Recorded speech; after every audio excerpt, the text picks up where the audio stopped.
All right, we're on page 103 for grammar, so go ahead and go there. 103. Oops, I forgot to get my...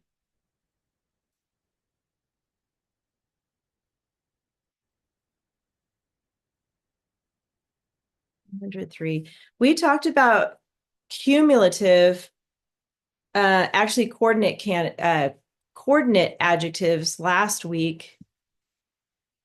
And we're going to be talking about cumulative. We're talking about both types of adjectives. I said that backwards. So we already talked about cumulative, and today we're talking about coordinate adjectives. There's a bunch of adjectives. Just when you thought you knew everything about adjectives, well, there's more. They describe a noun and pronoun. We know that. That's the basic function of the adjective. A couple weeks ago, or last week, I guess it was, we watched that video, remember the Khan Academy about cumulative, and we learned the acronym DOSA-SCOMP. You guys remember that? Thumbs up if you remember DOSA-SCOMP. Okay. That was just a fun word that they made up to help us remember the order in adjectives, the way they order adjectives in a sentence. If the first adjective describes the second adjective and the noun that follows. So that's what cumulative adjectives do, like color and size and age and origin and all of those things we learned last week. And then today we're going to talk about coordinate if each adjective independently describes the noun that follows. And coordinate adjectives come from the same category in that DOSA-SCOMP. So because the order of coordinate adjectives is not important, the adjectives are separated with a comma. And that's how they explained it in the video. If they're from the same category, you don't have to have a comma, or I mean, you do have to have a comma, but they're from the same category. So it doesn't matter what order they go in other words. So here are two tests. Can you reverse the order, and can you add and between them? If you answer no, the adjectives are cumulative. Do not use a comma. If you answer yes, the adjectives are coordinate. Use a comma. So here we have Mowgli swam in the cool, cleansing stream. Because you can switch these and say cleansing cool stream, the two adjectives cool and cleansing describe the noun stream. Are they coordinate adjectives? Do they need a comma? Reverse the order. Yes, you can reverse it saying cleansing cool stream. That works. And can you put and in between the cool and cleansing stream? Yes, you can add and. Those are the two tests. Can you reverse it? And can you add and? If the answer is yes to either of those, then it's yes to a comma. Okay, that's how we're going to do that, because cool and cleansing, surprisingly, those are both opinion adjectives. So that would be coming from the same category, cool and cleansing. And here they reversed, or let's see, what did they do here? It's the same thing. Mowgli swam in the cool, cleansing stream. Cool and cleansing are coordinate adjectives, separate with a comma. So it's the same. And then down here, you're going to fix it by adding a comma or taking away a comma. That's up to you to decide when you're working on these pages in this book. And here you're going to add a comma if it's coordinate adjective. So Mowgli pulled a thorn from the tender, inflamed paw. Again, those are both considered opinion category. So if you can do tender and inflamed paw, that works, or inflamed tender paw, either one of those work. So that's why you need a comma. That's the test. Okay, go to the back of this page. Same chart we looked at last week. Go ahead and write in here like I did. I put determiner, that's an R, by the way. Determiner next to quantity, that's helps us remember that DOSA-SCOMP. So I just put determiner here in an arrow to show D. So here's dosa scomp, and here's the categories. It's quantity or determiner. Either one of those will work for that category. That tells how many. And then you've got opinion, size, age, shape, color, origin, material, and purpose. So that's the natural order of adjectives in the English language. When you have them listed in different categories, that's cumulative. That's when you don't need the commas. But when you have two from the same category, that's coordinate. That's when you do need the comma. And there's that test that you can do to check that. Coordinate adjectives work equally. They are adjectives that belong in the same category. That is why coordinate adjectives are separated with a comma. It is also why the tests work. Mowgli was a smart, funny boy. Smart and funny, again, are opinions. You can switch those. Mowgli was a funny, smart boy, or Mowgli was smart and funny, was a smart and funny boy. So because they're from the same category, opinion, we need a comma. And then here the animals rested under the huge, tall tree. Both of those tell the size. So they're both from the same category up here for dosa scomp. So we need a comma between. We can switch the order, or we can put and in between. Both of those tests work. That's why we know we need a comma here. So Ian, I saw that you just came on. We just finished page 104. Now we're going to switch to 105 in your grammar book. And when you're ready, Ian, go ahead and turn your camera on. All right. Does anybody feel like reading the sentence today? I'll read. Thank you, Jude. Scrambling up the jagged rocky hill, Mowgli spotted Bagheera, who eagerly hailed them. Mowgli ran toward him. Okay, good. Hailed is our vocabulary. It just means to like call out, like announcing something. So hailed them is what that means, to call out. It's a verb, actually. All right, well, I think we should go start with the fix it column and see if we can get those things taken care of first. Sometimes that's a little bit easier. So the first one is indent. That's the paragraph symbol. We just need to put that at the beginning. It's a new situation, new thing happening here in the story. So that's when we start a new paragraph. Before we can determine the capitals, we're going to have to figure out the end marks, where the sentences end. So scrambling up the jagged rocky hill, Mowgli spotted Bagheera, who eagerly hailed them. And then Mowgli ran toward him. So this should not actually be a comma. This is going to be a period. The end of that sentence is right there. So we have a period here as well. So the two end marks are here. Did you guys notice this word them? It doesn't really fit there because we're talking about two people, Mowgli and Bagheera, and it's Mowgli scrambling up the jagged rocky hill, Mowgli spotted Bagheera, who eagerly hailed them. It should be Bagheera hailing Mowgli. So instead of them, it's one person, it's him. Let's fix that. All right, that's the usage. We'll put a check there. We took out a comma, but we've got other commas to take care of. But before we do that, let's do the capitals really quick. Just find the ones that should be capitalized. Now that we know the sentence begins.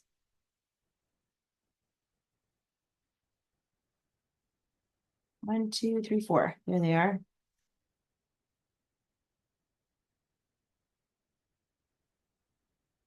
I'm going to come back to those other commas. Let's look for,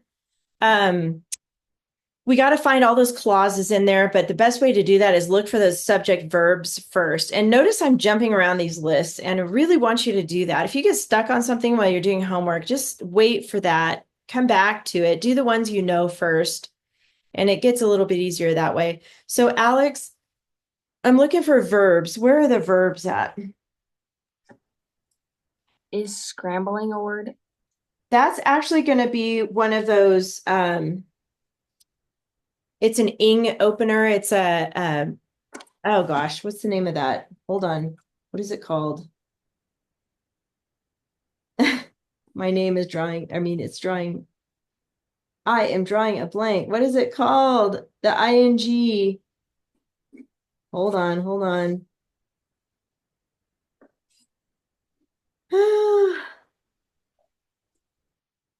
I'll think of it. It's not a verb though, even though it has ing, because normally that would be because it's ing, you can switch the endings, but that's not one. I'll think of the name of it in a second, but that's an opener. So not scrambling. What else do you see? Spotted, Yes, spotted is one. hailed, Hailed, good. and ran. Good. Those are the three. Um, that's bugging me. Does anybody remember what those are called? It's bugging me. Oh, participle phrase. That's what it is. It's a participle phrase. It's ing. It's an ing participle. Okay. Whew, I feel better now. Those are the verbs. We need the subjects next. So Aubrey, where are the subjects that match those verbs? It would be Mowgli spotted, Mowgli spotted, good. Bagheera hailed, and And then then actually not Bagheera in this one because it's going to be a who clause right here. You see where we have who. So I'm going to mark that who clause to show you. So it's spotted Bagheera, but the subject inside the who clause, what's the subject inside the who clause? who? Yes. So I'm going to label that W/W for who which. So inside the who clause is actually who, and then there's one more subject at the end. Mowgli ran. There you go. Good. Mowgli ran. Okay. And we got the who which clause. Now we've got a couple main clauses here. Matt, where are the main clauses?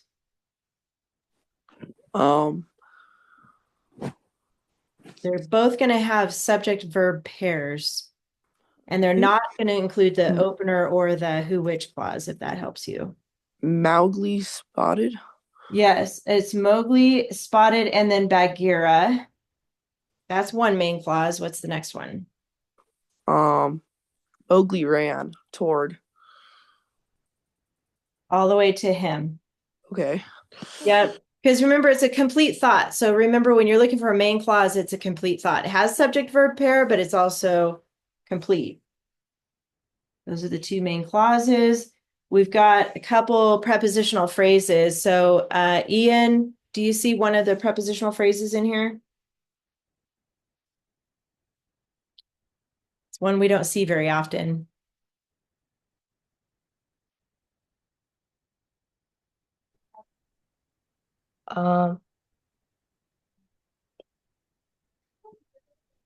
Up the jagged rocky hill. Very good. Yes. Up the jagged rocky hill. And remember, this is that participle ing opener. So we're not going to count that. That's correct. And then there's one more.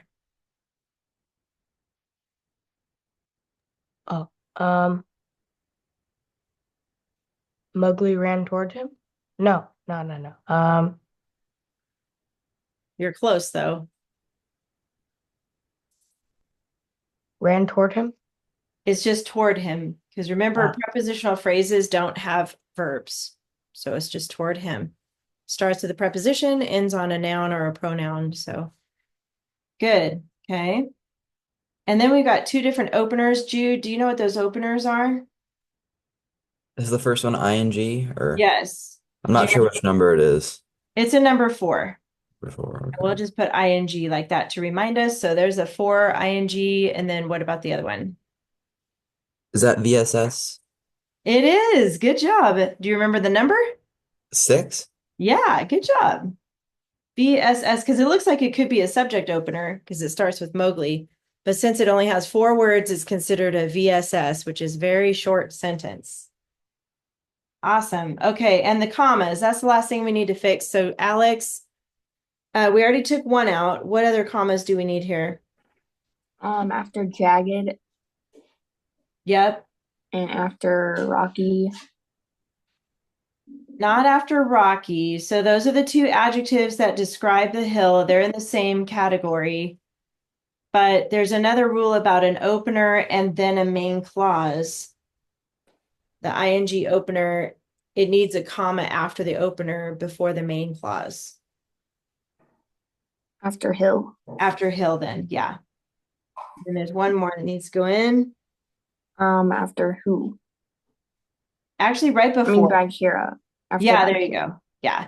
Right before the who clause. Yep. I know it's hard to see all that right there, but there's a comma here after Bagheera, after hill. There's a comma between jagged and rocky, and then we took out this comma and put a period here for that. Okay, we got it. Yep, that ing opener is called a participle phrase. It is a verb, but because the way it's used in the sentence, the function of it is a participle phrase. So, okay, good job, you guys. Any questions about what we did today? Aubrey? I have a question.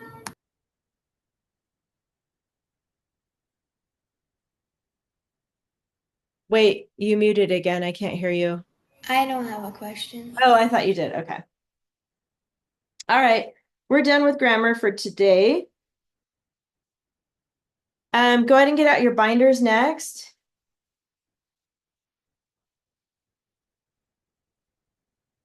You guys were working on Nikola Tesla. Interesting person, very brilliant. Reminds me of Elon Musk, and I'm sure you've heard that name before, but I saw an interview with him the other day with Elon. He's alive still. And he was saying how, or the interviewer was asking him, what is it like inside your brain? Like, is it a happy place? I think was the question. And Elon Musk said no, because his brain is so brilliant. He's always thinking of inventions and how to make things better and questioning about how things work. And as far as like electricity, that's what reminded me of Nikola Tesla, because they have similar brains, but he's fascinated by electricity and obviously AI and anything to do with the internet, satellites, all that stuff. But I don't think that Elon Musk rests much. His brain never just turns off. You know how we work hard at school and everything, but there are times when we just kind of veg out, and it feels good to veg out sometimes, especially when your brain is tired, if you have a lot of homework to do or whatever. It's kind of sad though. I mean, Elon Musk can't do that. He can't. He can't stop his brain. So interesting person. And I think Nikola Tesla was a lot like that. But I read your papers. You guys did a great job. A couple of you, I made some suggestions. So don't forget to check your Google Classroom and see what I suggested on your doc. If I gave you anything less than 10, you can go back and fix those things and turn it back in for a 10, because remember, that's your goal, is to get 10. So check that. We are going to move on to the next week. We're done with Nikola Tesla, even though I think it says 3 paragraphs, but we're going to keep it at 2 because we're ready to go on to the next lesson. So go ahead and put away all of Nikola Tesla stuff that you have in your other binder or folder or wherever you're keeping your finished stuff. And we're going to get out week 12. Hopefully you had a chance to find some articles about a person of history. We're going to talk about that in a minute. That was part of your homework for today. Week 12 is just 3 pages.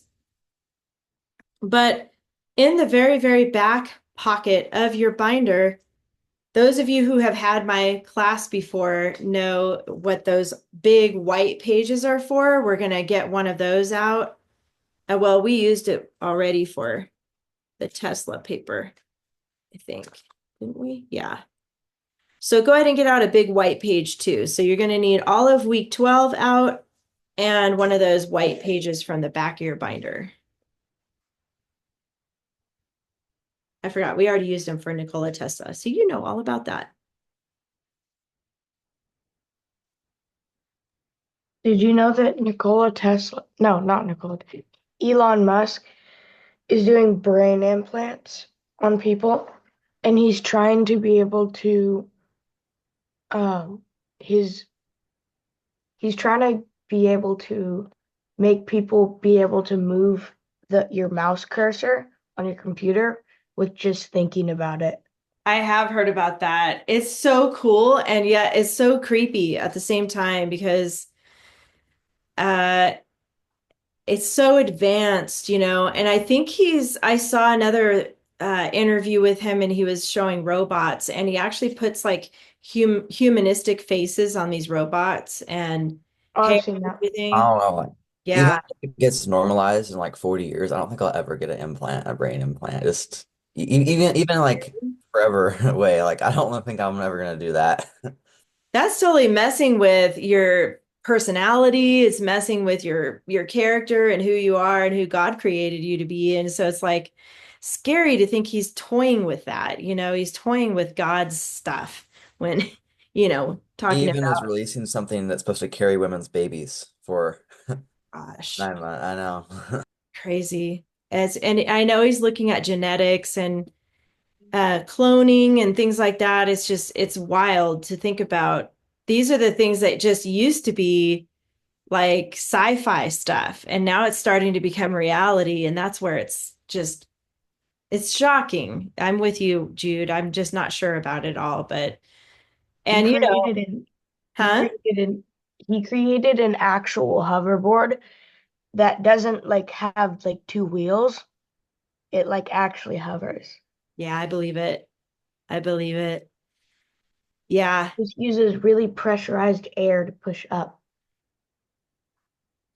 And the whole thing with AI, I don't know how much you guys know about that, but man, that is really it's great on one hand, but on another hand, it's scary because what happens is it's like a program, I guess, where it learns from people. Like when you're using AI and you give it information, you're asking it for something, it learns from that. And so it just keeps evolving. So then it becomes smarter than the human brain. And then they use that for medicine, like how to treat people and robots and like you're saying, hoverboards and hover vehicles. All of those things are coming because AI is so advanced. It just keeps because our brains have a limit to what we can understand because we're not God, right? Only God has the infinite ability to understand and think and all that. We have a limited ability, but the computer doesn't have a limit, almost like God, but I don't want to compare the two because they're not the same, but the fact that it can evolve like that, I don't know. If you're interested in stuff like that, you can do further research in that, maybe someday do a paper on that, but it's really, really fascinating and scary. Honestly, you guys are probably like, it'll be awesome, but I don't know, when you really start thinking about the implications of that, like what Jude is saying, being able to have a synthetic human-made thing that can grow a baby, I mean, it that's makes us think less crazy. too, just like the internet. Like when we look stuff up, it's like we don't have to actually use our brain anymore. It's like, Exactly. Exactly. yeah. So Yeah. kind of. And the only way I know that a student toys with that and tries to use that in papers is because I know if it's too perfect, it's not real because obviously we're human and, I can tell the difference when somebody uses AI and if they're using their own brain to make something and as far as writing goes, but it's hard to tell. You can like make videos. You can like start rumors that way. It's crazy how advanced and powerful it is. But anyway, enough about that. Just watch out for that. Just think before you use stuff with AI. Um, yeah. So we're gonna let's look at your checklist first, because there's something new on here. So go to page 139.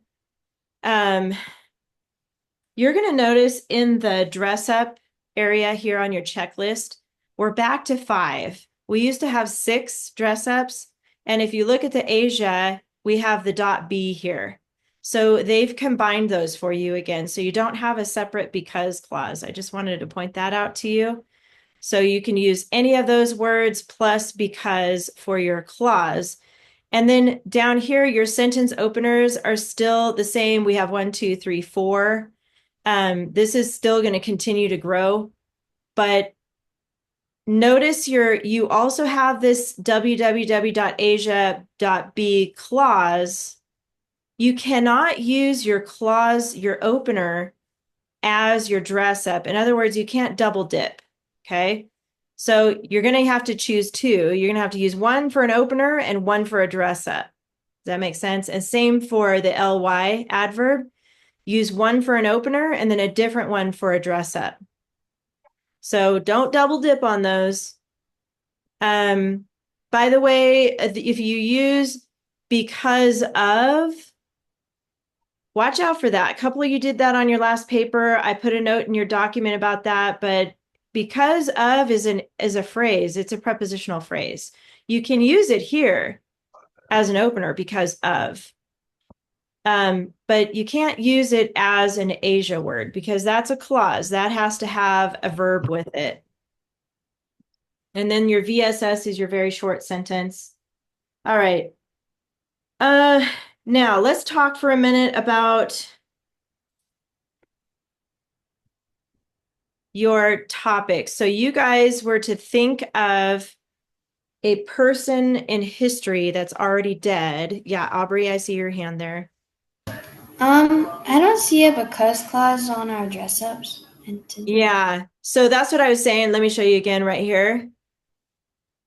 It's now dot B.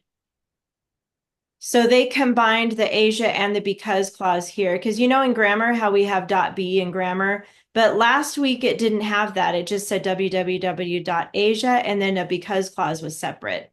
But now it's combined. Does that make sense, Aubrey?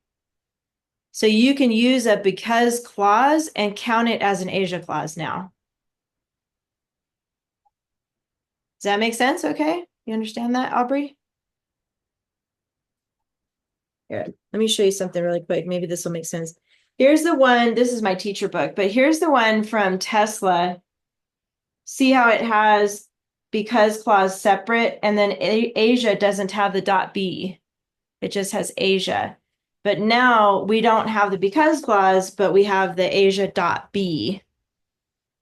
Okay, let's talk about your person.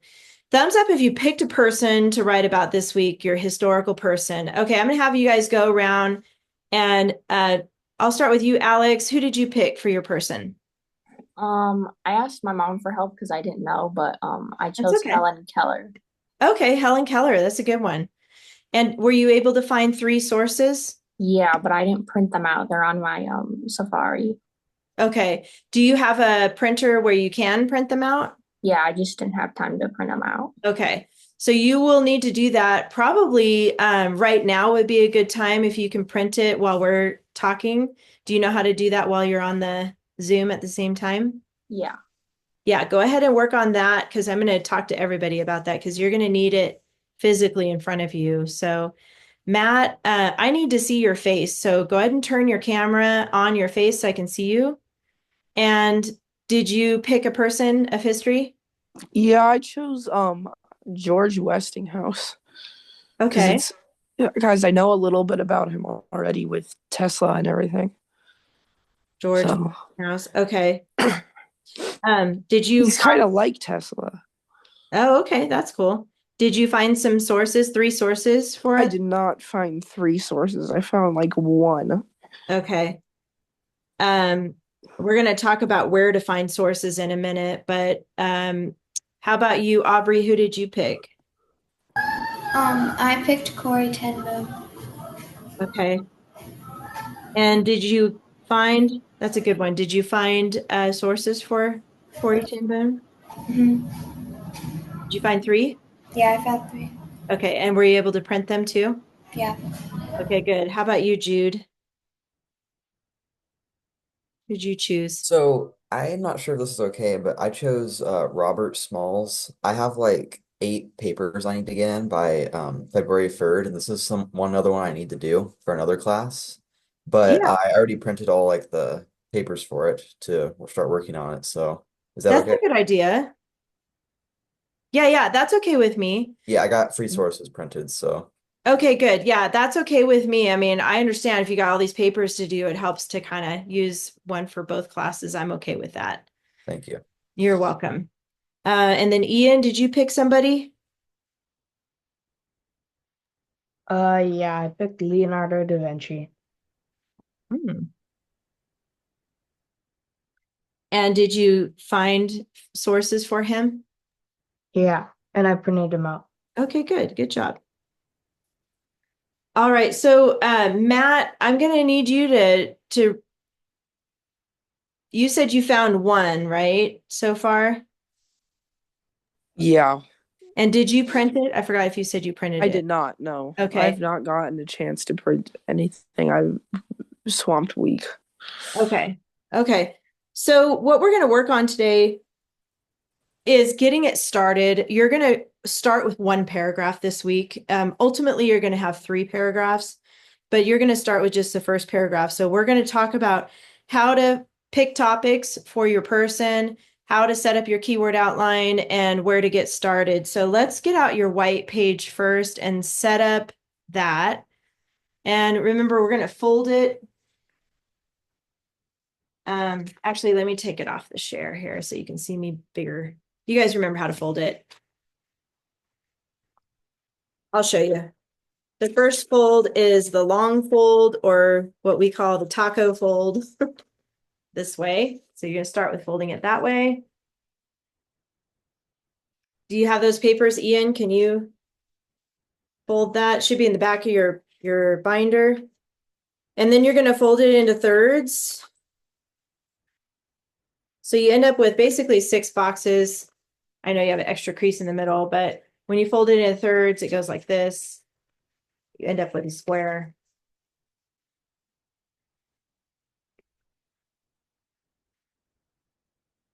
You guys are good. You remember that? We've been doing a bunch of these.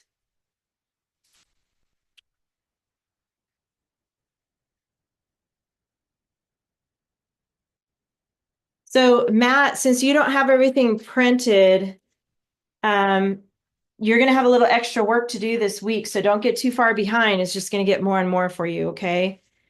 You're going to label the top of these boxes A, B, and C. You just have 3 sources this week. So we just have A, B, and C. And if you have your printed articles in front of you, you should have 3 different ones. I want you to label each one of those A, B, or C. So you can just, it doesn't matter which article, just pick one, put A at the top, pick a different one, put B at the top, and C. You should staple these together as far as each article separately. So you have 3 separate sets. Does that make sense? And label those A, B, and C. That's going to help you keep organized. All right.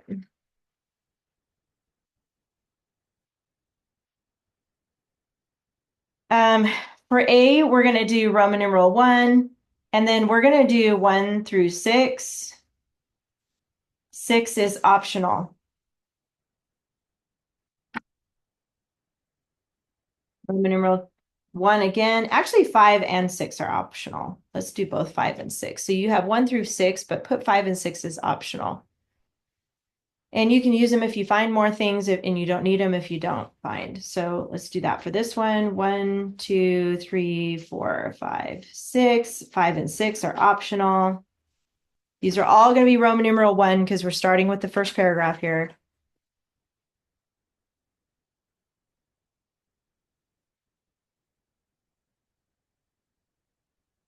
I'll give you a minute to get all this set up. We have our fused outline. Was I supposed to get 4 sources or 3 sources? Only 3. Okay. They're printing right now. Okay, perfect. Good. So go ahead and get out your white page from the back of your binder and set up your keyword outline for this.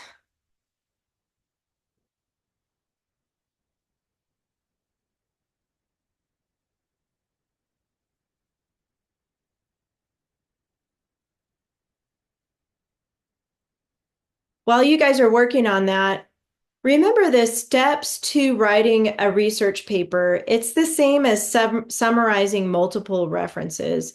And if you remember us talking about that word summarize, we talked about that prefix sum, S-U-M, really should be S-O-M-E, because what you're doing is finding some, S-O-M-E, information and putting it in your paper. Obviously, if you wrote everything that you read, your research, it's already been done. So what you're doing is taking bits and pieces from each one of these articles and putting it together as a summary about a person. And when you do that, you collect facts from each article, A, B, and C, and then you do your fused, where you're pulling your favorites or the ones that are in a logical order. The ones that repeat are usually an indication they're important. So you're going to take those and move them down here. I didn't mean to put this here.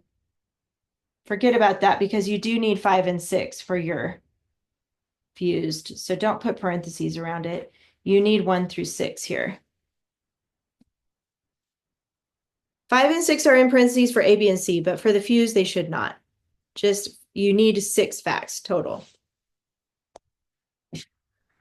Okay, and then you use that fused outline to write your paragraph. Alex, did you have a question? My printer's not working, so I'm just gonna do it later. Okay, that's fine. Thanks for letting me know. We'll just walk through this. You might be able to use the online sources, because I'm going to give you time to work on your outlines in a minute here. And then after you write your paragraphs, you are also going to create a bibliography, and we're going to talk about that today.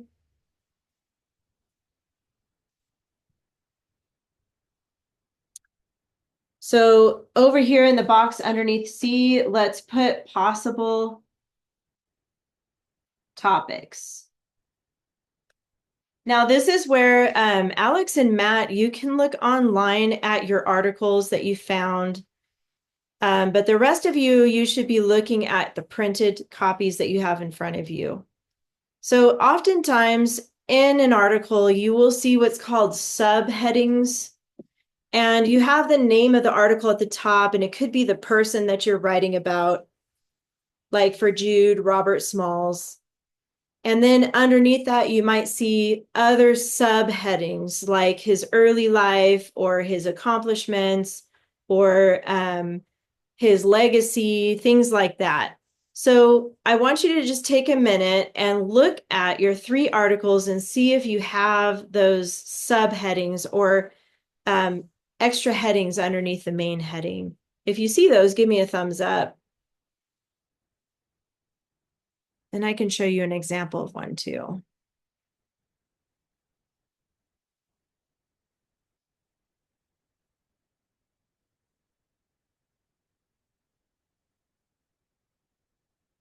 Let me show you this example really quick.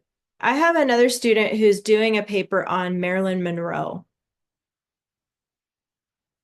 And this student used the website biography.com, which is a good one to use. But you can see here is the name of the article is just Marilyn Monroe. But as I scroll down, who was Marilyn Monroe? That's considered a subheading. If I keep scrolling, here's more facts, like in short form, which is good. But see this right here where it says early life and education. That's considered a subheading. Under here is going to tell about her early life and education. So that would be a possible topic for her. If I keep scrolling, I also see career in acting. That's a possible topic. Career in acting. And then the movies that she was in, that could be a subheading. Or I mean, a possible topic. She has spouses and lovers, so that could be a possible topic. Marilyn Monroe and JFK. So you see how here we have her death, her legacy. That's what I want you to see if you find those on your articles.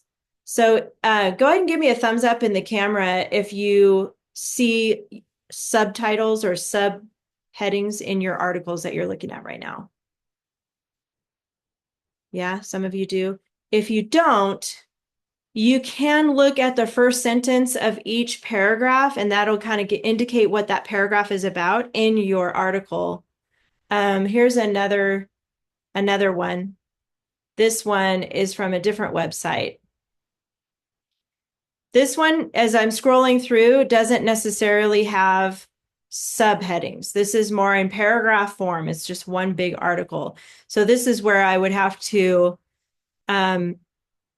read the first sentence. Like under this line right here, I see she was born Norma Jean. She had a different name, I guess, on this date in Los Angeles. So this is going to tell about her early life. And then the first sentence here says spent most of her childhood in foster homes and orphanages. So that's another clue. You don't have to read every word of every article. You can skim. And part of skimming is looking at the first sentence of each paragraph. That will tell you what that paragraph is mostly about.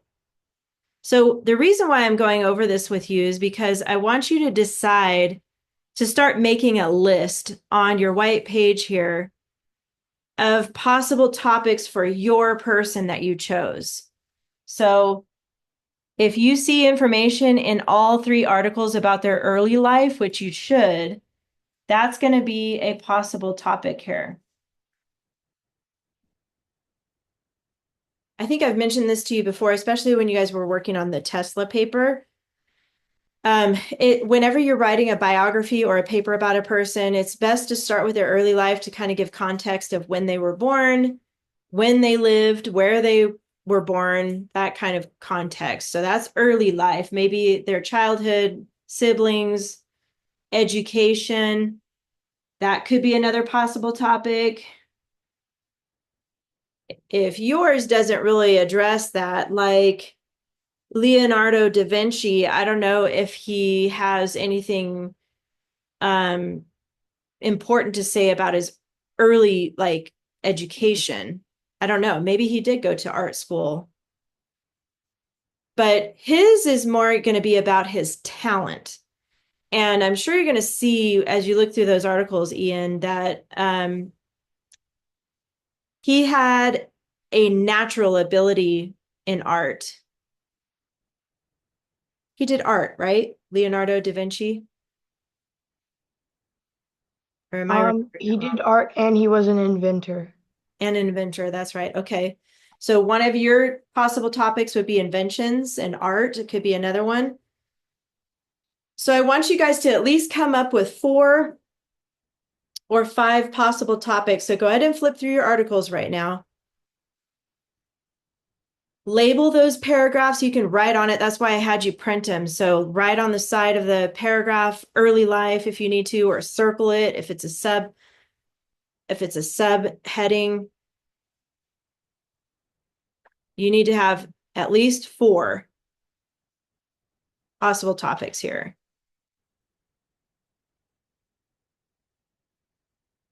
So Ian, you should be looking at your articles right now and coming up with possible topics for your person, okay?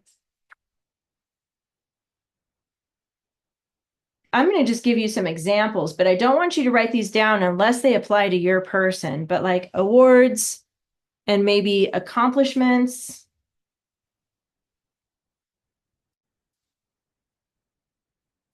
Legacy.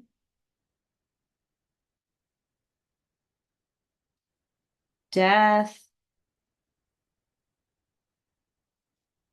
That's what I'm looking for, but you need to make sure to find topics that you see in all 3, because if you only see it in one article, it's going to be hard to write about.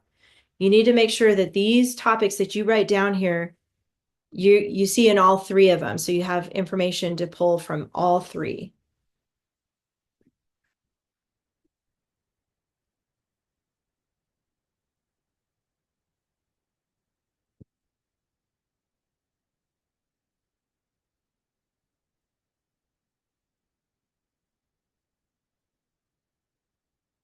Jude, how's yours coming? Did you find some possible topics?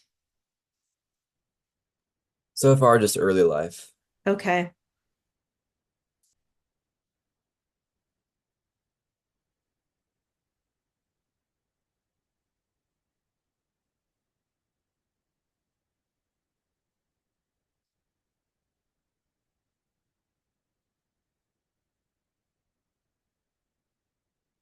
Like for Helen Keller, for you, Alex, and you're probably looking online, which is fine. Um, there was a lot to tell about her early life because I believe that she was sick. Like, I think she was born with her hearing and her vision, but she got sick.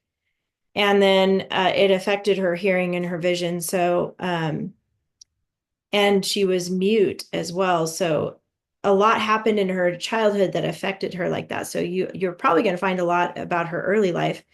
But then, like her education, that was also a big part of her life is learning how to communicate. I have that written down. Good, good. Okay. And then probably something about her accomplishments, because I think she opened up a school later. I know a little bit about Helen Keller. I wrote a paper about her a long time ago, but um, those are good. So, how about you, Aubrey? Do you have at least 4 possible topics that you found? Not yet. Okay, how did you find any that are the same in all 3 articles yet? I haven't looked through all 3 articles yet because it's very confusing as to what's an article and what's like not an article, like saying. Okay. Well, I'm glad you're saying something. I don't want you to be confused. Do you have, because you printed something, right? I see that you have something in front of you. Or did you print anything from the internet yet? I printed 3 articles, but this one is confusing because it only has one page that's about her. The next page is about the person writing the article, interacting with her, and that's the rest of the thing. Okay. So that may not be a good one to use. You might have to find a different one, but did you try going to biography.com? I don't know because my mom did it, so I don't. Okay. Let me just look really quick. This one's called.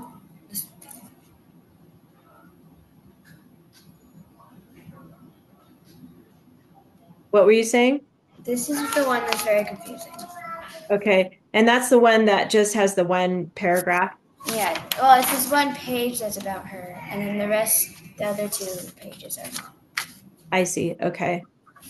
So, let me help you a little bit here.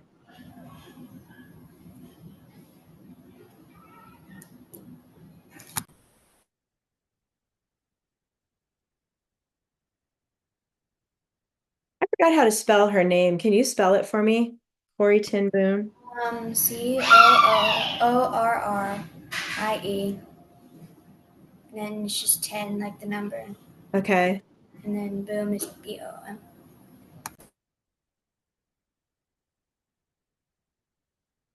Okay. So there isn't anything on biography.com. So let me check something else here. This is tedious. This is how research goes. So,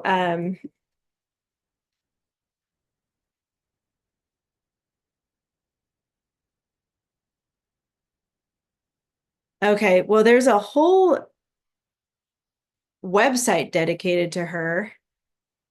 Interesting.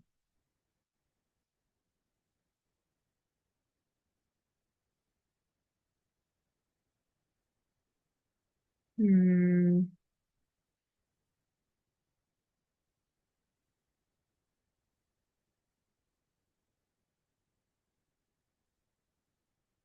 I found this one. I'm going to share this screen with you really quick. I know you guys are working on possible topics, so just keep working on that while I'm talking to Aubrey. And if you guys have any questions, let me know. But I found this one. I don't know if you have, is this one that you've printed? I have this one. Yeah, Same one? I think so. Okay, this one is from the website is dbu.edu. Yeah, I have that one. I have that one. Okay, so I see the subheading here, her story, Mm-hmm. and then her life. And then that's it. Say that again.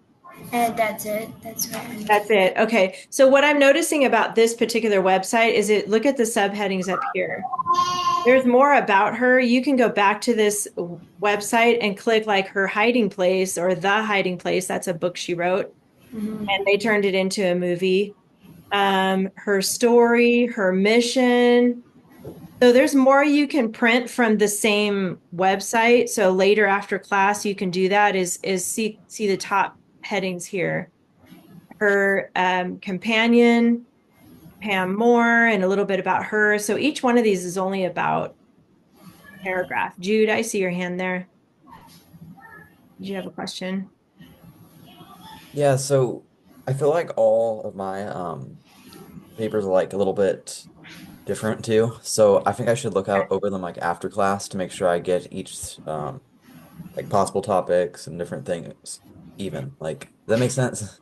Yeah. That does make sense. And I know it's hard to explain, and that's why I'm having a hard time over Zoom explaining it. But that's the thing you want to look for when you're looking for articles. You want to look for a common thread between each article as far as topics go, because you don't want to just use one article for each topic. You have to use A, B, and C on your white page here for each topic. So another way to do it, Jude, would be to Google early life of Robert Smalls, Google it with the topic in the search. That could be a way to do it, or the life of Robert Smalls, something like that. Is anybody else having the same problem where you're having a hard time seeing topics that are the same in all three articles?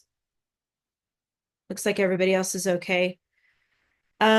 Before we go, I got to show you really quick how to do the bibliography page, but that's what you guys are going to work on this week is coming up with possible topics. You're only going to need 3, but you're starting with 1. Let's everybody just start with early life this week. So on your white page next to the Roman numeral 1, you're going to put your person of history's name, just like we did with Nikola Tesla, your person's name and early life. You're going to talk about when they were born, where they were born, who was their siblings, if they had any, did they go to school? I mean, you can include education. I'm just going to put edu here for short. You can include that, their early education. Did they go to school? Because a lot of these people who died years and years, decades ago, didn't go to school, some of them. So this can be your first topic here. So this will be your history person's name, early life, education. Let's just make sure to fill this part in. Early life, education. Name, early life, education, and for your fused, early life.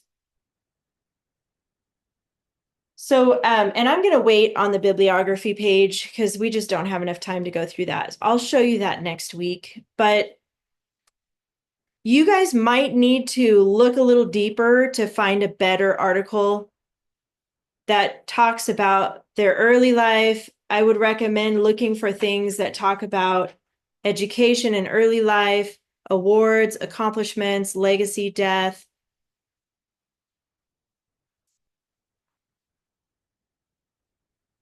And in your Google Classroom, I will add some more sites to try finding information, but when you search, try searching with a topic like early life. So, or the life of, search the life of blank.